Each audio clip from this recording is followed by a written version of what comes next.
Hello dear online students, welcome back to our channel. So जो है हम लोग ने लास्ट टाइम पे एक सीरीज स्टार्ट की थी। 2 लेक्चर्स हमने सॉलिड स्टेट के डिस्कस किए थे। UK triple C lab assistant और एनवायरमेंटल सुपरवाइजर की जो वैकेंसीज आई है उनको लेकर के जो केमिस्ट्री का सिलेबस हम डिस्कस कर रहे हैं। और आज जो है इस सॉलिड स्टेट का थर्ड लेक्चर है। तो इस लेक्चर को स्टार्ट करने से पहले मैं आपको थोड़ा इसके सिलेबस के बारे में बता देता हूँ कि इसका सिलेबस किस तरीके से हम लोगों ने डिस्कस किया है। तो हमने क्रिस्टलाइन सॉलिड्स को डिस्कस कर दिया है, क्लासिफिकेशन को डिस्कस कर दिया है, स्पेस लैटिस हमने डिस्कस कर लिया है, यूनिट सेल हमने डिस्कस कर दिया है। अभी आपका क्लोज पैक स्ट्रक्चर रह गया है, ठीक है। पैकिंग एफिशिएंसी रह गया है, वॉइड्स हो गया आपका, डिफेक्ट्स हो गया, डिफेक्ट्स रह गया है, वॉइड्स रह गया है, और ये रह गया आपका। तो यानी कहने का मतलब है अभी आपका 50% सिलेबस इस चैप्टर का कंप्लीट होगा, 50% अप्रोक्सीमेटली रह गया है। अब जो है आपका अभी तक हमने जो है जो यूनिट सेल्स को डिस्कस किया है उसी डिस्कशन को हम आगे बढ़ाएंगे और सीधा चलेंगे आपका पैकिंग एफिशिएंसी की तरफ, ठीक है। तो आज के लेक्चर को हम लोग शुरू करते हैं।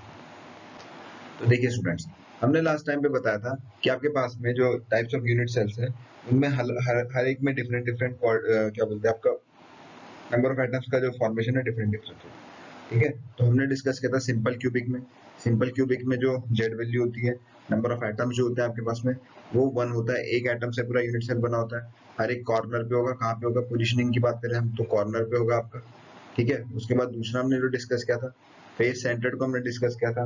और फेस सेंटर्ड में number of atoms unit cell कितने थे आपके पास? 4 थे।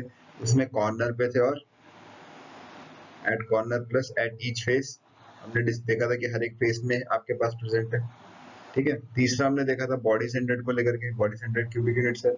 तो ये जो आपका टोटल नंबर ऑफ एटम 2 से मिलकर बना था।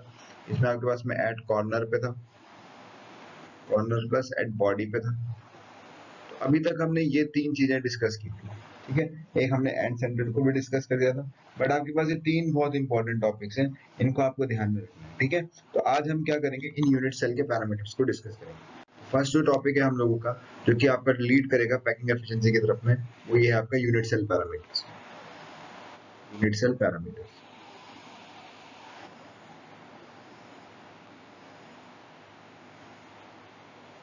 Unit cell parameters. तो यूनिट सेल पैरामीटर्स क्या होता है आपका बेसिकली? सबसे पहले इसमें जो आपके पास में एटॉमिक रेडियस है। यूनिट सेल पैरामीटर में सबसे पहले आपके पास में एटॉमिक रेडियस है। तो देखो बच्चों, होता क्या है कि आपके पास में जो 2 एटम होंगे इस तरीके से अटैच्ड होंगे, ठीक है। क्लोज, इस तरीके से क्लोजली पैक्ड होते हैं ना। पैकेट के बारे में हम पढ़ेंगे। और ये वाला डिस्टेंस और ये वाला जो डिस्टेंस आपके पास में, ये जो डिस्टेंस होता है आपके पास में, ये कंप्लीट 2 न्यूक्लियस को जोड़ रहा है आपका। मान लो ये ए है और एक क्या है आपका बी है। तो एटॉमिक रेडियस क्या होगा? इनका half of the length. Half of length का मतलब क्या है? ये जो पूरा डिस्टेंस होता है बेटा, ये आपका ए कहलाया जाएगा अगर, तो इसका आधा जो आर क्या होता है? A/2।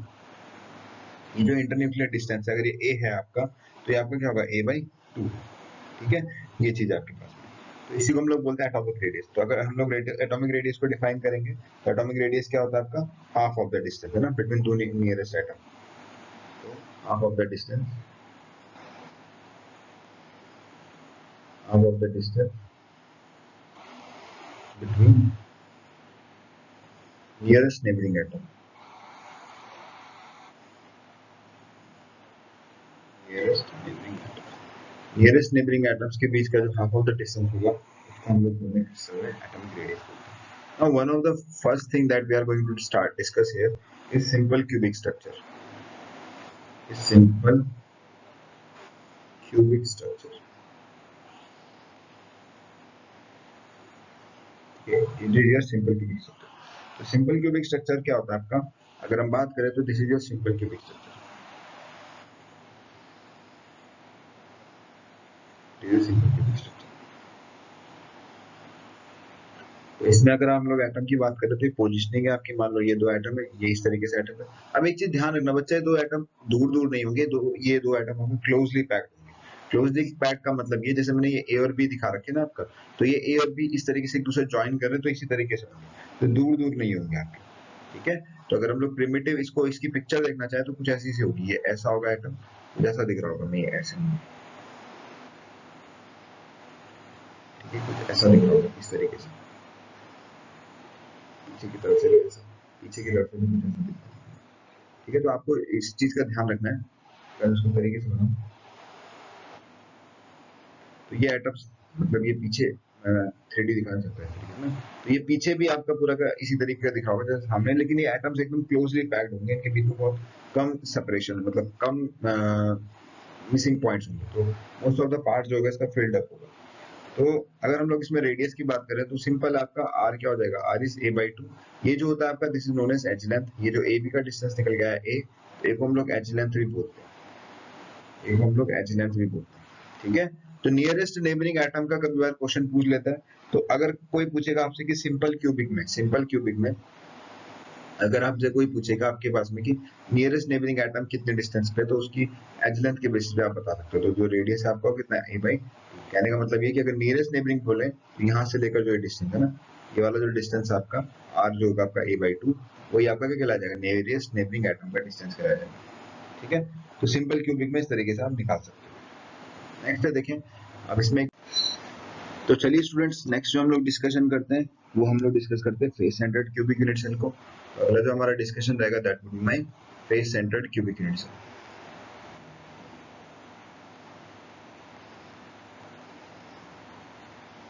ठीक है।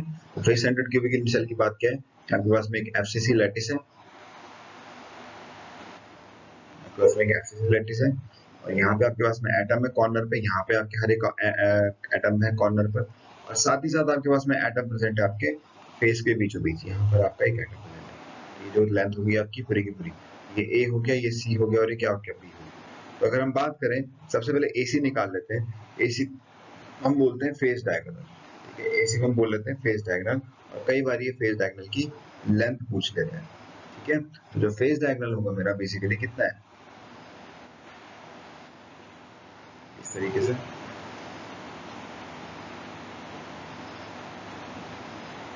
ठीक है। तो ये मेरा अगर r है, मेरा आपके पास में 2r होगा, और ये मेरा r होगा। जो मेरा AC होगा, AC मेरा मेरे पास में निकल के आएगा r plus 2r plus r यानी 4r। तो r के टर्म में तो ये आया। अब ये यही कई बार आपका a के टर्म में पूछ लेते हैं, तो a के टर्म में निकाल लेते हैं हम किस तरीके से आएगा, ठीक है। तो a के टर्म में हम निकालने के लिए AC स्क्वायर की बात करें, अगर हम लोग राइट ट्रायंगल ले रहे हैं तो AC स्क्वायर मेरा AB square plus BC square के बराबर है, ठीक है। और AC स्क्वायर की जो लेंथ है वो 4r स्क्वायर निकाल के आई, ठीक है, मेरी 4r निकल के आई। और AB स्क्वायर जो है मेरा, AB स्क्वायर मेरा A square plus A square यानी 4r स्क्वायर जो होगा मेरा किसके बराबर होगा, ये होगा मेरा 2a स्क्वायर के बराबर, ठीक है। और 4r जो होगा मेरा रूट 2a के बराबर होगा, बाहर आ जाएगा मेरा। तो r जो आ गया मेरा वो निकल के आया रूट 2a बाई, ठीक है। जो मेरा r निकल के आया वो कितना निकल के आया मेरा रूट 2a बाई 4 निकल के आया। तो अगर मैं इस r को पुट कर दूं इसके अंदर, ठीक है, r की जगह पे रख दूं, तो AC कितना निकल के आएगा मेरा, AC निकल के आएगा 4 इंटू रूट 2a बाई 4, ठीक है। और 4 से 4 कट गया तो कितना निकल गया रूट 2। एक क्वेश्चन ये बन सकता है, बहुत इंपॉर्टेंट है, कि फेस डायगोनल की लेंथ कितनी होती है, और कई बार कंपैरिजन करने के लिए पूछ लेता है बॉडी डायगोनल में फेस डायगोनल में, तो कितना निकल के आता है रूट 2 है। और एक रिलेशन ये यहाँ से क्वेश्चन बन सकता है आपका कि r की वैल्यू a के टर्म में रूट 2a बाई 4 होती है, ठीक है, फेस सेंटर्ड में। तो यहाँ से न्यूमेरिकल बन जाता है कई बार। देखिए इसमें वेरिएशन क्या है, वेरिएशन ये कि a की वैल्यू दे देगा, r पूछ लेगा, r की वैल्यू दे देगा, a पूछ लेगा। तो आप लोगों को एक फॉर्मुला शीट बनानी है। देखो स्ट्रैटेजी क्या रहती है फिजिकल को पढ़ने की एक ही स्ट्रैटेजी कि आपको एक फॉर्मुला शीट बनानी है, ताकि जिस टाइम एग्जाम हो तो आप उनको रिपीट कर सको सही से, ठीक है। तो इस चीज को आप ध्यान में रखिएगा कि आपको पढ़ना किस तरीके से, पढ़ने का एक ही तरीका है कि आपको क्या करना है, आपको शीट बनानी है और उससे आपको डिस्कशन करना है। तो चलिए स्टूडेंट्स आगे देखते हैं हम लोग। अब हम लोग डिस्कस करेंगे बॉडी सेंटर्ड को, बीसीजी लाइटिस के बारे में डिस्कस करते हैं हम लोग। बीसीजी लाइटिस के बारे में लास्ट टाइम बताया था आपको कि हर एक एटम जो होगा आपका कॉर्नर पे अवेलेबल होगा, और साथ ही साथ बॉडी के सेंटर में अवेलेबल होगा, ठीक है। यहाँ पे आपका हर एक कॉर्नर पे एक एटम प्रेजेंट है, और आपका अवेलेबल है एक बॉडी के बीचों बीच, इस तरीके से, ठीक है। Yes. तो आपके पास में यहाँ से लेके यहाँ तक का जो डिस्टेंस है वो ए बी है, और देन ये आपका सी है। तो अगर मैं दिखाऊं आप लोग को, इस तरीके से आपको दिखेगा एक कुछ, है ना, ऐसा कुछ दिखेगा। ये ए हो गया मान लो, ये बी हो गया आपका, और ये सी हो गया। और जो ए बी की लेंथ है अभी हमने थोड़ी देर पहले निकाला, फेस डायगोनल निकल गया है जो आपका रूट 2a निकल गया है। और जो बी सी आपका ये ए है, एच लेंथ के बराबर है।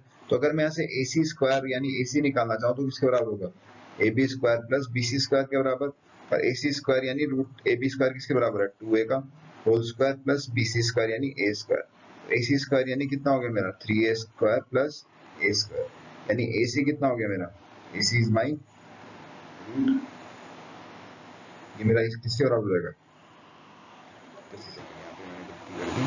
ये मेरा आएगा 2A square plus A square, AC जो मेरा निकल गया रूट 3A। यानी डियर स्टूडेंट एक बहुत इंपॉर्टेंट पॉइंट यहाँ पे निकल के आता है, वो ये कि जो बॉडी डायगोनल है मेरा, बॉडी डायगोनल जो होगा मेरा that would B root 3A। और ये बॉडी डायगोनल जो होता है स्टूडेंट्स फेस डायगोनल से बड़ा होता है। तो एक क्वेश्चन यहाँ से ये बनता है, ठीक है, कि बॉडी डायगोनल और फेस डायगोनल में कौन बड़ा होता है। तो बॉडी डायगोनल, फेस डायगोनल आपका रूट 2A था और बॉडी डायगोनल जो है बच्चा वो आपका रूट 3A के बराबर है। ठीक है, अब आपको रिलेशन जनरेट करना है यहाँ पे। तो रिलेशन जनरेट करने के लिए पहले आप AC की R और A के बीच में रिलेशन जनरेट करना है। तो इसकी पहले पिक्चर देख लीजिए, कुछ ऐसा है। और ये वाली जो लेंथ है बच्चों ये आपकी 4R के बराबर है। ठीक है, this is your approximately 4R के बराबर है। और जो मेरे पास में AC जो मेरे पास 4R है, अगर मैं इसको पुट करूं इधर AC की जगह पे, ठीक है, अगर मैं AC की जगह पे इसको पुट कर दूं कि मेरा A है और ये क्या है, ये तो C है। और जो अगर मैं इसकी जगह पे पुट करता हूँ तो जो मेरे पास में 4R होगा वो किसके बराबर हो जाएगा रूट 3A के बराबर है। ठीक है, और R की वैल्यू कितनी निकल के आएगी रूट 3A/4 के बराबर निकल के। ठीक है, तो इसको आप लोग ध्यान रखिएगा। इससे पहले जो हम लोगों ने डिस्कशन किया उसमें रूट 2A/4 आया था R के टर्म में इन FCC, और BCC के अंदर में रूट 3A/4 निकल गया। ठीक है, इस चीज को आप लोग ध्यान रखिएगा। नाउ एक चीज मैं आप लोगों को बता दूं कि जो नियरेस्ट नेबरिंग एटम होता है, एक टर्म आता है बच्चों कोऑर्डिनेशन नंबर का, एक टर्म आता है बच्चों कोऑर्डिनेशन नंबर का। ठीक है, तो जो नियरेस्ट नेबरिंग एटम होता है, नियरेस्ट नेबरिंग एटम होता है जो,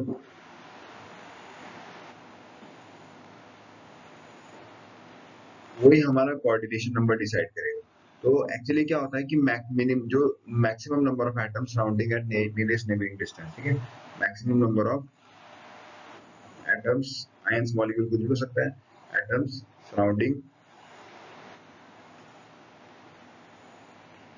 एट नियरेस्ट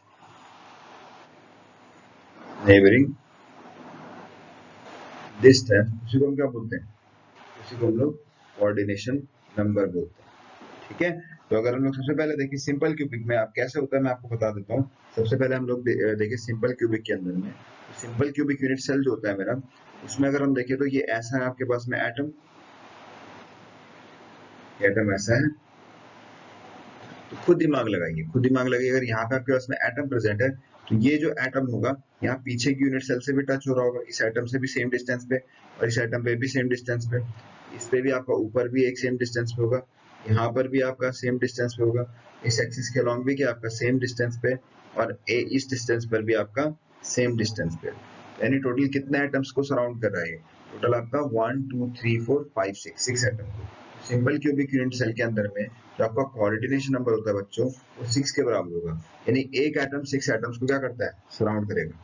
ठीक है, आपका कोऑर्डिनेशन नंबर जो है वो किस पे रिप्रेजेंट करता है, वो आपका रिप्रेजेंट करता है कि कितने नियरेस्ट नेबरिंग एटम है किसी भी यूनिट सेल के अंदर। ठीक है, तो इस चीज को आप लोग ध्यान रखिएगा, बहुत ही ज्यादा इंपॉर्टेंट क्वेश्चन है। और सिमिलरली अगर हम लोग बात करें बॉडी सेंटर्ड की, तो बॉडी सेंटर्ड के अंदर में ये BCC की बात करें अगर हम लोग, तो BCC के अंदर में अगर हम लोग पूछे तो ये आपका ऐसा रहता है, ऐसा है। और अब मैंने बोला आप लोगों को कि शॉर्टेस्ट डिस्टेंस पे देखना है। तो अगर मैं बेटा यहाँ से लेके यहाँ तक की बात करूँ तो ये वाली जो मेरी डिस्टेंस है ये मेरी A है, ये मेरी कितनी है A है। और यहाँ से लेके यहाँ तक की बात करूँ मैं, ये वाली जो डिस्टेंस है this is my root 3A, ये कितनी है मेरी रूट 3A। और A और रूट 3A में यहाँ पर एक एटम प्रेजेंट है आपका, ये आपका एटम प्रेजेंट है आपके रूम के बीचों बीच, और उसकी जो डिस्टेंस होगी हर एक कॉर्नर से, यानी ये वाली जो डिस्टेंस होगी, ये जो मैं ऑरेंज कलर से मार्क कर रहा हूँ, ये डिस्टेंस मेरी होगी रूट 3A/2 के करीब होगी। ठीक है, कितनी होगी मेरी रूट 3A/2 के करीब होगी। तो रूट 3A/2 आपकी छोटी है किसके कंपैरिजन में, A से के कंपैरिजन में रूट 3A/2 आपकी छोटी है किसके कंपैरिजन में, it is smaller than A।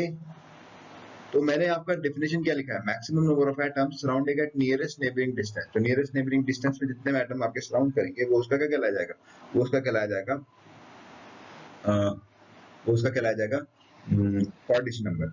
अभी के लिए आप देखिए यहाँ पे कि ये जो एटम है इसको यहाँ कॉर्नर से भी सराउंड कर रहा होगा हर एक एटम, इस कॉर्नर से भी सराउंड कर रहा है, इधर से भी कॉर्नर सराउंड कर रहा है, इधर से भी, इधर से भी, इधर से भी और इधर से भी। तो हर एक की जो डिस्टेंस होगी बच्चों वो आपकी लगभग किसके बराबर होगी, रूट 3a/2 के बराबर होगी। तो यानी मैक्सिमम कितने एटम सराउंड कर रहे हैं यहाँ पे 8। तो इसका जो कोऑर्डिनेशन नंबर होगा वो कितना होगा, 8 के बराबर। इसका जो कोऑर्डिनेशन नंबर होगा वो 8 के बराबर होगा। ठीक है, तो इस चीज को आप लोग ध्यान रखिएगा। Next one is face centred cubic unit cell. Face centred cubic unit cell,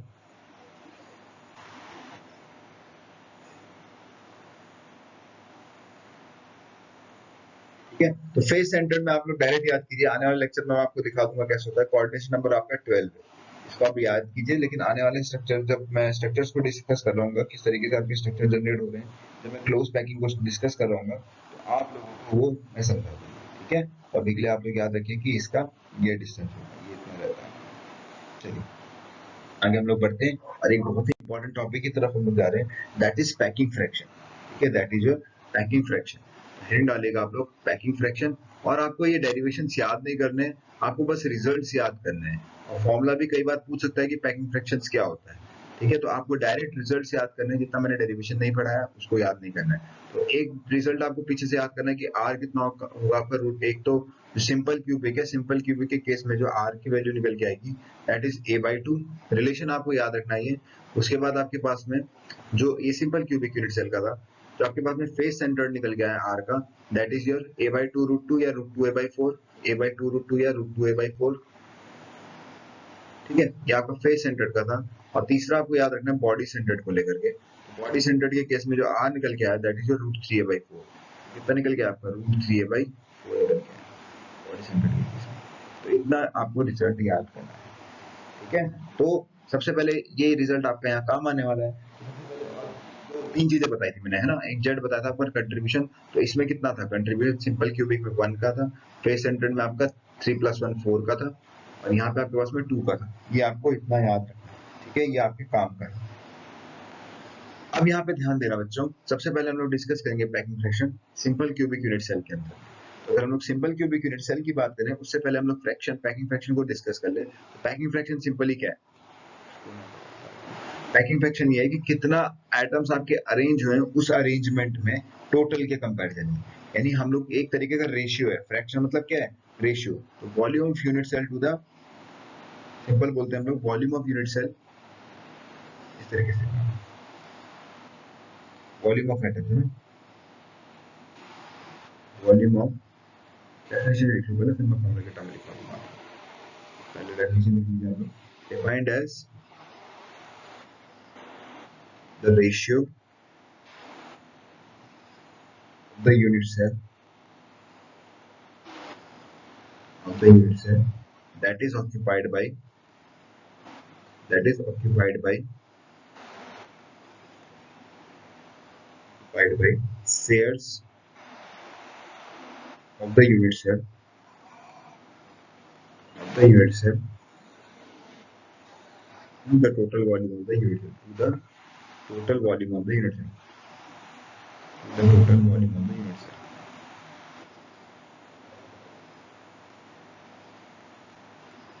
जो टोटल वॉल्यूम होगा यूनिट सेल का उसके बराबर होगा। यानी पैकिंग फ्रैक्शन जो होगा बच्चों वो आपका z यानी कितने टोटल एटम आपके सराउंड कर रहे हैं, अपॉन 4/3 पाई आर क्यूब, और upon volume of unit cell, है ना। वॉल्यूम ऑफ यूनिट सेल यानी दैट इज ए क्यूब, है ना। वॉल्यूम ऑफ यूनिट सेल क्या रहने वाला आपका, ए क्यूब रहने वाला है। तो आपको आर और ए का जो मैंने रिलेशन बताया उसके हिसाब से आपको पूरा का पूरा सॉल्व करना है। ठीक है, तो परसेंटेज में पूछेगा तो परसेंटेज में आप क्या करोगे, इनटू 100 कर दोगे। फ्रैक्शन तो ये हो गया रेशियो। अगर परसेंटेज के टर्म में पूछेगा तो आपको डायरेक्ट यहाँ पे वो करना है। देखिए करके आओ, हम लोग इसको डिस्कस करते हैं। सबसे पहले आपके पास में सिंपल क्यूबिक यूनिट सेल है। तो सिंपल क्यूबिक यूनिट सेल की बात करूं मैं, तो आपके पास में कॉर्नर में प्रेजेंट होते हैं, जेड वैल्यू आपके पास 1 है। जेड वैल्यू कितनी आपकी 1 है आपके पास में, है ना। जेड वैल्यू कितनी आपके पास में, तो पैकिंग फ्रैक्शन कितना हो जाएगा आपका, पैकिंग फ्रैक्शन जो हो जाएगा that is 4/3 pi r cube upon volume कितना है। अब ए और आर के बीच का रिलेशन कितना है, इधर रखिए, ए की वैल्यू रखिए, आर कितना है, a/2 है। तो ए कितना हो जाएगा आपका 2r के बराबर हो जाएगा। तो जब 2r के बराबर हो जाएगा तो उसको लिखेंगे हम 2r की। ठीक है, और आप जब इसको सॉल्व करते हैं पूरा का पूरा तो वही निकल के आएगा आपका 0.52 के करीब। इसको डायरेक्ट डाटा याद कीजिए 0.52, और परसेंटेज के टर्म में आएगा आपका बेटा 52%। यानी जब आप सिंपल क्यूबिक यूनिट सेल की टर्म में एटम्स को अरेंज करेंगे तो कितना ऑक्यूपाई करेंगे, 52%। इतना ऑक्यूपेंसी, अगर ऑक्यूपेंसी पूछेगा तो इतनी है, ऑक्यूपेंसी मतलब कितना ऑक्यूपाई किया गया, तो दैट इज 52%। ठीक है, और अगर वॉइड पूछेगा, वॉइड मतलब क्या, एम्प्टी स्पेस, वॉइड मतलब क्या होता है, एम्प्टी स्पेस, तो कितना हो जाएगा 100 माइनस 52 यानी 48%। ठीक है, तो ये रिजल्ट आप डायरेक्ट याद रखिएगा, ये फॉर्मूला आप लोग याद रखिएगा, काफी कम होगा, कई बार से क्वेश्चन बन जाते हैं। ठीक है, अगला हम लोग देखते हैं। ठीक है, नेक्स्ट हम लोग देखते हैं, that is body centred cubic unit. Next हम देखते हैं बॉडी सेंटर्ड क्यूबिक यूनिट। और बॉडी सेंटर्ड में z की वैल्यू बच्चों 2 थी, r के जो रिलेशन था that is a by 2 root 2 sorry root 3 a by 4, that is root 3 a by 4 के बराबर था। तो वॉल्यूम कैसे निकल जाएगा आपका, तो पैकिंग फ्रैक्शन निकालने के लिए आपके पास z वैल्यू 2 होगी 4/3 पाई r क्यूब हो गया, और volume of unit cell a की वैल्यू रखनी है आपको, तो a की वैल्यू कितनी हो जाएगी 4r/√3 का होल क्यूब, 4r/√3 का होल क्यूब। और जब आप इसको पूरा का पूरा सॉल्व करेंगे आपके पास में 0.68 के करीब आएगा। ठीक है, आपको डिटेल एक्सप्लेनेशन में नहीं जाना क्योंकि आपको एमसीक्यू बेस्ड पेपर है, और एमसीक्यू बेस्ड के लिए आपको चीजें याद होना बहुत जरूरी है, और अगर चीजें याद नहीं होगी आपको तो बड़ी दिक्कत हो जाएगी। ठीक है, तो इस चीज को याद रखना। तो परसेंटेज के टर्म में अगर हम लोग देखेंगे परसेंटेज पैकिंग फ्रैक्शन, तो दैट इज योर 68%, और वॉइड का जो परसेंटेज होगा बच्चों वो होगा आपका 100 माइनस 68%, यानी खाली स्पेस जो बचेगा आपका that is around 32%। Okay, that is around your 32%, that is around your 32%। तो देखिए इसके अंदर में आपके पास जो बीसीसी है, इसमें बीसीसी लैटिस के अंदर में आपके पास में वॉइड जो है 32% है। ठीक है, तो जैसे जैसे आपके नंबर ऑफ एटम्स बढ़ेंगे वैसे वैसे क्या होगा आपका वॉइड की यानी ऑक्यूपेंसी बढ़ती जाएगी और वॉइड आपका कम होता जाएगा। नेक्स्ट है आपके पास में से एफसीसी लैटिस, और एफसीसी लैटिस के लिए जेड वैल्यू जो आपकी 4 है। ठीक है, जेड वैल्यू आपके पास में 4 है, आर जो वैल्यू निकल के आएगी that is √2a/4, are value जो थी हमारे पास में that was √2a/4 and a/2। ठीक है, तो अगर हम लोग देखें यहाँ पे तो पैकिंग फ्रैक्शन जो निकल के आएगा मेरा दैट इज z यानी 4 × 4/3 पाई r क्यूब अपॉन, ठीक है, a क्यूब की जो वैल्यू निकल के आएगी दैट इज 4r/√2 का होल क्यूब। तो बच्चों ये जो निकल के आएगी लगभग 0.74 निकल के आएगी, और यानी परसेंटेज जो निकल के आएगा आपका पैकिंग फ्रैक्शन का दैट इज 74। ओके, और परसेंटेज वॉइड जो निकल के आएगा वो निकल के आएगा आपका 100 माइनस 74, यानी अप्रोक्सीमेटली जो आएगा 26% के बराबर आएगा। एफसीसी को हम लोग क्यूबिक क्लोज पैकिंग भी बोलते हैं, सीसीपी भी लैटिस भी बोलते हैं, cubic close packing lattice, cubic close pack lattice भी बोलते हैं इसको हम लोग।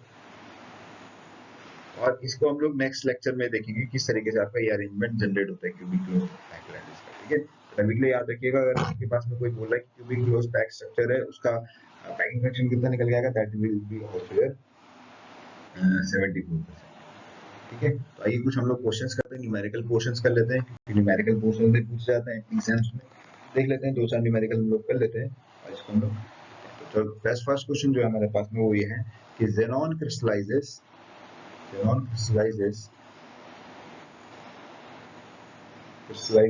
in the FCC face centered cubic lattice with the edge length मैं बता देता हूँ edge length of 620 picometer, that is the what is the nearest neighbor है ना, आपको फाइंड करना, find out nearest neighbor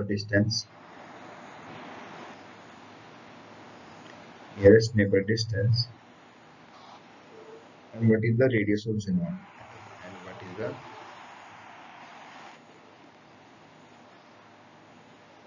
radius of xenon atom। ठीक है, तो वीडियो को पॉज कीजिए, आप देखिए आप इस क्वेश्चन को कर पाते हैं। ठीक है, और उसके बाद देखिए कहाँ पे कोई गलती हुई है। चलिए शुरू करते हैं सॉल्यूशन। तो xenon जो है वो क्रिस्टलाइज हो रहा है एक एफसीसी लैटिस में, यानी एफसीसी को लेकर के जितनी भी बातें हमारे दिमाग में उसको याद रखिए आप लोग। सबसे पहले जो z वैल्यू निकल के आई थी दैट वाज 4 है ना, z वैल्यू जो निकल के आई थी वो हमारी 4 थी, जो चीज है ना आपको याद रखना है। और एज लेंथ जो आपके पास में पिको 620 पिकोमीटर, एज लेंथ जो आपका 620 पिकोमीटर है। ठीक है, उसके बाद बोल रहे हैं find out the nearest neighbour distance. अब थोड़ी देर पहले आप लोग याद कीजिए कि मैंने आपको बताया था कि नियरेस्ट नेबर डिस्टेंस होता क्या है। नियरेस्ट नेबर आइटम जो xenon है एफसीसी लैटिस है, यानी फेस सेंटर्ड में जो डायगोनल का डिस्टेंस होता है, ये जो फेस डायगोनल का डिस्टेंस होया था वो निकल के आया था √2a है ना। आपके पास में जो फेस डायगोनल निकल के आया था इट वाज √2a, और इसका आधा क्या कहलाया जाएगा आपको, ठीक है, हम लोग नियरेस्ट नेबरिंग डिस्टेंस को डी से भी डिनोट कर सकते हैं, ठीक है, इसको हम लोग डी से भी डिनोट कर सकते हैं, nearest neighbouring distance, nearest neighbour distance. अगर एफसीसी लैटिस की बात करूं मैं, एफसीसी लैटिस के अंदर में जो स्ट्रक्चर था इस तरीके का था, और ये वाला जो लैटिस था ये ऐसा इस तरीके से आपका जॉइंट था, ये जो डिस्टेंस निकल गई थी इट वाज √2a, ये आपकी √2a थी, और इसका आधा क्या कहलाया जाएगा, इसका आधा क्या कहलाया जाएगा मेरा, इसका आधा मेरा कहलाया जाएगा इसका नियरेस्ट नेबर डिस्टेंस, ठीक है। तो अगर हम लिखना चाहें तो इसको ऐसे भी लिख सकते हो, यहाँ √2 से मल्टीप्लाई कर दिया और ऊपर भी और नीचे भी √2 से मल्टीप्लाई कर दिया, तो √2 से कैंसिल आउट हो जाएगा, तो बन जाएगा आपका a बाई √2, है ना, a बाई √2 भी आपका बन जाएगा।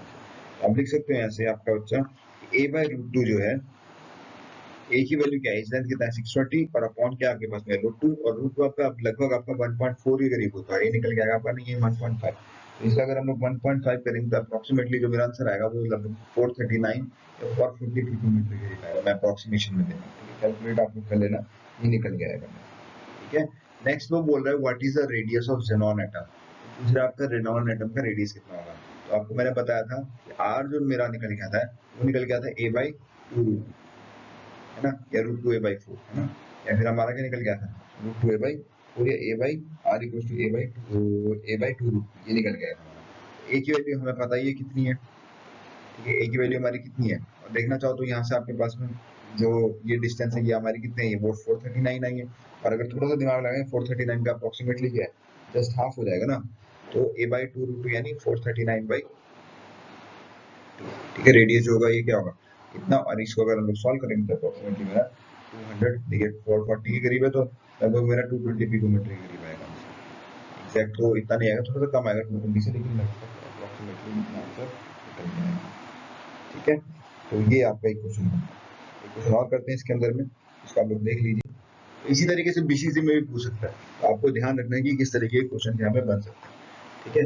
नेक्स्ट क्वेश्चन जो है वो है calculate number of unit cell, number of unit cells, approximate में निकालना आपको, ठीक है, अप्रोक्सीमेशन करना है, unit cells present in 1 gram of gold, present in 1 gram of gold, 1 gram gold की बात कर रहे हैं, ठीक है, गिवन गोल्ड क्रिस्टलाइजेस, अच्छा क्वेश्चन है, इस तरीके के क्वेश्चन एनसीईआरटी में sliced in FCC lattice, in FCC lattice, ये 100 क्यूबिक मीटर है, आपके पास में एटॉमिक मास जो है वो 197 यूनिट के करीब दिया हुआ है, ठीक है, इसका जो एटॉमिक मास है 197 यूनिट, तो थोड़ा सा यहाँ पे आपको क्या निकल के लगेगा, थोड़ा सा मोल कॉन्सेप्ट लगेगा, तो पूछ रहा है calculate the number of unit cell, कितनी यूनिट सेल आपकी चाहिए होगी इसको बनाने के लिए 1 ग्राम के गोल्ड में, ठीक है। तो देखो आपको इतनी हिंट पता है, क्या हिंट पता है कि 4 एटम, 4 एटम से आपके पास क्या बनता है, 4 एटम से 1 यूनिट सेल बनती है, किसकी, 1 यूनिट सेल बनती है आपकी किसकी, एफसीसी की, 4 एटम से 1 यूनिट सेल बनती है आपकी एफसीसी की। अगर आप ये पता लगा लें कि 1 ग्राम के गोल्ड में कितने एटम प्रेजेंट है, तो आप बता सकते हैं कि कितने यूनिट सेल आपकी बन सकती है, हमको ये हिंट पता है, इसी से हम क्वेश्चन को आगे बढ़ेंगे, कोशिश करेंगे। तो देखिए यहाँ पे सोल्यूशन बच्चों किस तरीके से होगा, आपको पता है कि जो एक मोल होता है, एक मोल में आपके पास में 6.023 × 10⁻23 आइटम्स होता है ना, ये तो बेसिक बात है। एक मोल नहीं पता तो ये याद रखिए कि एक मोल में आपके पास में जो नंबर ऑफ एटम्स होते हैं वो एवोगैड्रो डिजिट के बराबर होंगे, और इनका जो मास होगा, जो इसका मोलर मास होता है उसके बराबर होगा, यानी इसका जो मोलर मास है 197 ग्राम के करीब होगा। बताऊंगा यू से ग्राम में कन्वर्जन कैसे होता है, इसको हम लोग देखेंगे किस तरीके से हम लोग some basic concept of chemistry में आएंगे, अभी हम लोग स्टेट्स ऑफ मैटर को डिस्कस कर रहे हैं। तो 1 मोल जो आपका 6.023 ग्राम के बराबर होता है या 197 ग्राम के बराबर होता है, तो मेरे जो नंबर ऑफ मोल्स आएंगे वो क्या आएंगे, n equal to given mass upon molar mass, और गिवन मास कितना है मेरे पास में, गिवन मास मेरे पास 1 है, अपॉन मोलर मास कितना है मेरे पास में 197 के करीब है, ठीक है, मेरा किसके बराबर है 197 के करीब है, ठीक है। तो ये मेरे पास में नंबर ऑफ मोल्स आ गए। अब देखिए बच्चों की एक मोल में इतने एटम्स होते हैं, तो इतने मोल में कितने एटम होंगे, जब 1 रुपए में इतनी टॉफी आ रही है तो इतने रुपए में कितनी आएंगी, वही वाला तो यूनिटरी मेथड, समझिए ना, एक मोल में जब इतने एटम है तो इतने मोल में कितने होंगे, इतने मोल में कितने होंगे आपके पास, देखिए 1/197 इंटू 6.023 × 10⁻23 एटम्स होंगे। अब हमको पता चल गया इतने एटम्स प्रेजेंट है, कितने मोल में, इतने मोल में, या ये बोल सकते हो कि 1 ग्राम में इतने एटम्स प्रेजेंट है आपके, इस तरीके से बोल सकते हो। तो 2 फॉर्मूले लगे आपके, एक तो मोल से एटम्स का कन्वर्जन और एक इसमें, तो एक और इसको इससे भी कर सकते हो, n = n/na, na यानी एवोगैड्रो नंबर। तो आपको नंबर ऑफ एटम्स पता होने तो उसके लिए क्या करना पड़ेगा, आपको मोल से मल्टीप्लाई करना पड़ेगा। इससे भी कर सकते हो, n क्या हो जाएगा आपका, n इंटू n है, तो नंबर ऑफ मोल मैंने निकाले कितने, 1/97, 197, इंटू क्या कर देंगे हम लोग, एवोगाड्रो नंबर। तो ऐसे भी कर सकते हो आप, है ना। तो जैसे जैसे आप प्रैक्टिस करोगे आपके पास खुद ब खुद चीजें समझ में आने लगती हैं। नेक्स्ट आपको निकालना क्या है, यहाँ पे आपको निकालना है कि कितने यूनिट सेल प्रेजेंट होंगे। अब मैंने आपको बताया कि एक एटम, एक 4 एटम से 1 यूनिट सेल बनती है, यानी यहाँ से हम लोग ये बोल सकते हैं कि एक एटम से कितनी यूनिट सेल बनेगी, एक एटम से 1/4 यूनिट सेल बनेगी, सिंपल सी बात है, ऐसा ऐसा बोल सकते हैं हम लोग। और इतने एटम से कितनी बनेगी, इतने एटम से कितनी बनेगी, जब एक एटम से इतनी, यानी 1 रुपए में इतनी, तो इतने रुपए में कितनी आएगी, इतने रुपए में आएगी आपकी 1/4 इंटू 1/97, या 6.023 × 10⁻23 अपॉन 1/97 यूनिट सेल्स, ये निकल जाएगी, इतनी यूनिट सेल्स मेरी निकलती है। ठीक है, तो सिंपल आपका यूनिटरी मेथड कन्वर्जन है, इससे आपको क्या बोलते हैं, इतना टफ क्वेश्चंस नहीं है। ठीक है, इससे रिगार्डिंग मैं और क्वेश्चन एक क्वेश्चन सीरीज लेके आऊंगा, इसमें मैं 4-5 अच्छे क्वेश्चन आपके लिए लेके आऊंगा, छोटे छोटे क्वेश्चन लेके आऊंगा। ठीक है, तब तक के लिए आप लोग इस लेक्चर को देखिए, जितना आपके पास एनसीईआरटी को सॉल्व करने की कोशिश कीजिए, काफी क्वेश्चन आपको मिल जाएंगे। ठीक है, नेक्स्ट लेक्चर में मैं शुरू में कुछ क्वेश्चन डिस्कस करूंगा, और साथ ही साथ में फिर पैकिंग कॉन्स्टिट्यूएंट्स को डिस्कस करूंगा कि किस तरीके से आपको ये करना है। तब तक के लिए आप लोग अपना ख्याल रखिए, अपनी प्रिपरेशन में पूरा ध्यान रखिए, ढंग से चीजों को याद कीजिए, क्योंकि याद करना बहुत इंपॉर्टेंट है कॉम्पिटिटिव एग्जाम में, है ना। आपको मेमोरी बहुत अच्छी होनी चाहिए, तभी आप वहाँ पर क्वेश्चन जल्दी से हिट कर पाएंगे। तो thank you so much students for being with us. हमारा चैनल सब्सक्राइब कीजिए, लाइक कीजिए, कमेंट दीजिए, और अपने सजेशंस दीजिए कि हम लोगों को किस तरीके से आप लोगों को, और आपको क्या कमियां लग रही हैं, हम लोग दूर करेंगे उन चीजों को, और आपके लिए और भी इंटरेस्टिंग लेक्चर्स को लेके आएंगे, ताकि आपकी प्रिपरेशन अच्छे से हो सके। Thank you so much for being with us.